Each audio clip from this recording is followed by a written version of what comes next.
बहुत मज़ेदार छोटा सा चुटकुला नाच गीत लेके आई हूँ।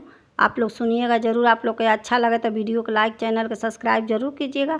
आप लोग के दिल से धन्यवाद। बहे पुरवैया के लहरा हो सैया सो गए बहरा। बहे पुरवैया के लहरा हो सैया सो गए बहरा।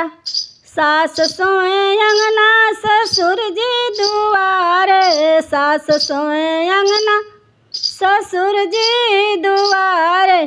कैसे सोवा न जाऊँ बहरा हो ननद जी के पहरा। कैसे सोवा न जाऊँ बहरा हो ननद जी के पहरा। बहे पुरवैया के लहरा हो सैया सो गए बहरा।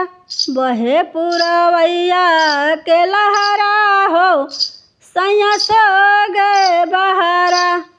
जेठानी सोवे अंगना जेठ जी दुआरे। जेठानी सोवे अंगना जेठ जी दुआरे। कैसे सोवा न जाऊँ बहरा हो देवर जी के पहरा। कैसे सोवा न जाऊँ बहरा हो देवर जी के पहरा। बहे पुरवैया के लहरा हो सैया सो गए बहरा।